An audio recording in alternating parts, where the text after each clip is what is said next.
Merci Claire, merci à toute la classe.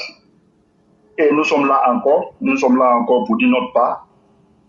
Comme on l'a dit, on sait comment ça a commencé. Ça fait 4 ou 5 ans. On a commencé par des consultations et nous avons dit la même chose jusqu'à aujourd'hui. Nous sommes restés dans la logique, nous sommes restés dans la même ligne et aujourd'hui on voit ceux qui vont et viennent. On voit des gens qui changent de discours chaque matin, mais nous sommes toujours restés dans la vérité et nous sommes dans la vérité.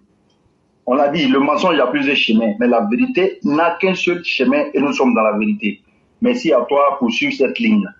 Ici, tout le monde a sa place. Tu viens dire la vérité. Et le niveau est bon. Nous ne disons pas que nous sommes détenteurs de la vérité absolue. Mais l'éclaireur, nous sommes dans la vérité. C'est pourquoi toujours on demande des confrontations avec des arguments. Ceux qui veulent intervenir, qui viennent intervenir. En doula, en français, en baoulé, en bété, dans les langues qu'ils veulent. Nous sommes là éclairés. Éclairés, j'aimerais aboutir sur ce que tu as dit, sur le cas de Tidiane Thiam, comme présente aujourd'hui, comme l'espoir. Je crois que ceux qui ne le connaissent pas, oui, nous on le connaît, on le décrit. Et il y a encore des dossiers qui vont continuer à sortir. Si Oufo Boigny a fait un arrangement, en tout cas, on a tout le respect, on a beaucoup de respect pour Oufo Boigny. Il a certes fait un arrangement pour avoir un petit-fils, pour avoir des héritiers au trône Baoulé, on est d'accord. Mais le trône Baoulé là, c'est pas la République de Côte d'Ivoire. C'est pas représentatif de tous les Ivoiriens. Thiam, il peut être Ivoirien. Et il est Ivoirien. Mais on dit, pour être président de la République, il y a des critères. Pour être président de la République, il y a des critères. Donc, nous, on dit, Tidiane Thiam ne remplit pas de critères. Bon, c'est pas à nous de dire, c'est pas à nous de confirmer, nous, on le dit. Mais il y a le Conseil constitutionnel qui est là.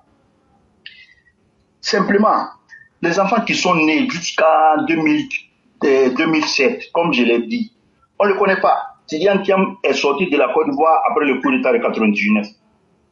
Et les enfants qui sont là jusqu'à 2007, en 2025, seront en âge de voter.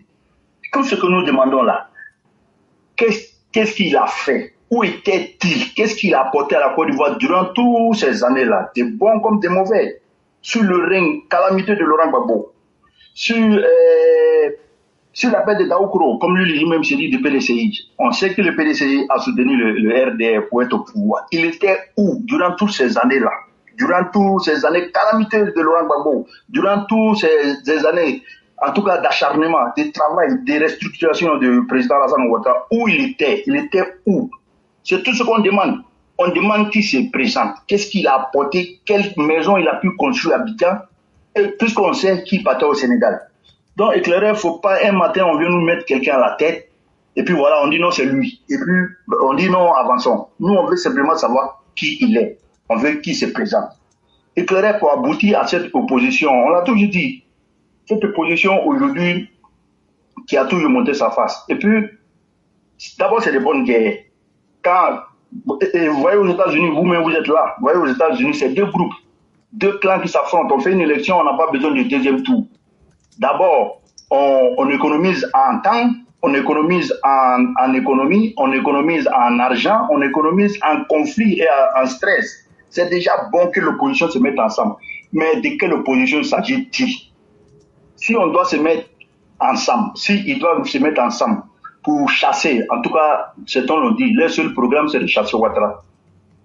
C'est déjà bon que ce soit le programme parce que ça facilite la tâche au RHDP.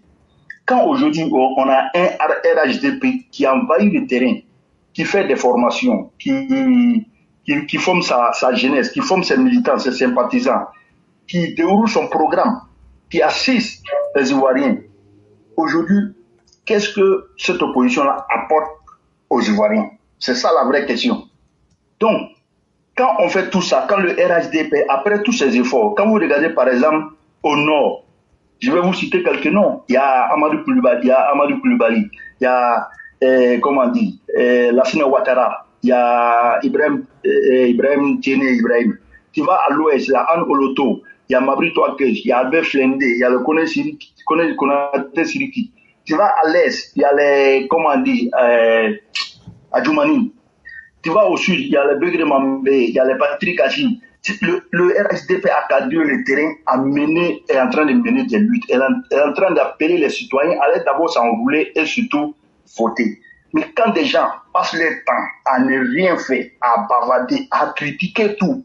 Mais comment il veut gagner des élections? Comment il veut gagner des élections? Comment?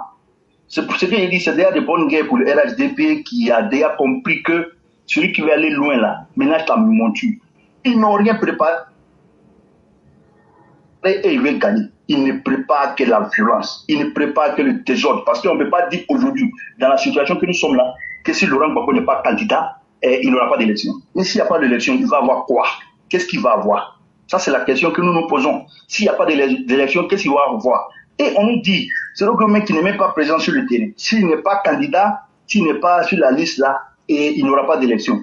Voilà un bleu goudé, quelqu'un qui n'a rien apporté, qui dit, lui là, 2025, il faut compter avec lui. Souvent, je suis là, c'est vraiment, c'est ridicule, mais voilà, il faut prendre au sérieux, parce que ces gens-là, ils pensent, même si c'est un seul mort, c'est déjà un problème pour la Côte d'Ivoire, c'est déjà trop. Les Ivoiriens sont trop morts, on ne veut plus avoir de violence dans les élections. Donc c'est pour vous dire, nous allons prendre des mesures, nous avons pris des mesures, et nous sommes prêts pour les affronter. Vraiment, il faut qu'ils arrêtent en tout cas de faire planer ce feu-là sur la tête de la Côte d'Ivoire. On n'est pas à ce niveau-là. On se rappelle, en 2000, la candidature du président Alassane Ouattara a été rejetée. Éclairé, je t'ai dit, on était prêts. Et on allait en découdre avec les chats des Guéhi, avec la complicité de Laurent Gbagbo. Mais quand le président Alassane Ouattara, un homme de paix, a appelé tout le monde à rester au calme, il n'y a même pas une seule mouche qui est sortie. On a vu? Il a dit laissez. Et ça a été laissé éclairé. On nous connaît, on sait qui nous sommes, nous avons la capacité. Et ce jour-là, on avait la capacité d'affronter ces voyous-là, ces militaires qui étaient à la sorte des Guéhi. Mais par respect pour nos responsables, par respect pour nos parents, nous sommes restés à la maison. Même aux législatives, sa candidature a été rejetée, éclairée. Nous sommes des hommes de paix. Et je suis sûr, nous sommes dans la voie, on l'a dit. Depuis plus de 4 ans, on est dans la même voie et nous sommes en train de réussir. Et nous allons réussir. Dieu est derrière nous. Nous-mêmes, là, nous faisons l'effort de nous combattre. Nous faisons l'effort d'aller de l'avant et Dieu va nous pousser. Les haines là, ça va rester sur eux-mêmes. Les haines là, c'est ça qui les ronge depuis. Ils n'arrivent pas à grossir. Ils ne peuvent pas grossir. J'ai vu le président Alassane Ouattara, mais il a grossi. Il a grossi, son teint brille comme ça, éclairé. Donc, on n'a rien à. Hein? Il vous reste 2 minutes. Oui, ok. Son teint brille. Donc voilà, éclairé pour finir, pour dire que nous sommes dans le bon combat. Et ces opposants n'ont rien à proposer. Ils ne pourront rien. Sur le plan de l'intelligence, ils ne pourront pas. Et sur le plan de la force, ils ne peuvent pas. Et nous sommes préparés. Vraiment, merci. Merci infiniment, Monsieur le Président Barak. Merci pour cette belle clarification. Nous sommes politiquement présents sur tout le terrain. L'œuvre du président est là pour satisfaire les Ivoiriens. Et encore, en termes même d'historique, nous savons ce que nous valons. Et il n'y a pas meilleure réputation que tout ce que vous venez de dire. Vraiment, merci beaucoup. Souhaitons que les gens comprennent que ce n'est pas la violence. Parce que les moyens de la violence, là, nous les avons à nos côtés plus qu'eux aujourd'hui. Et tous ceux qui vont vouloir entrer dans ce schéma-là vont le regretter. Vraiment, merci infiniment à vous. On va vous souhaiter une excellente soirée et bien des choses à toute la famille. Merci à toute la classe. Merci beaucoup.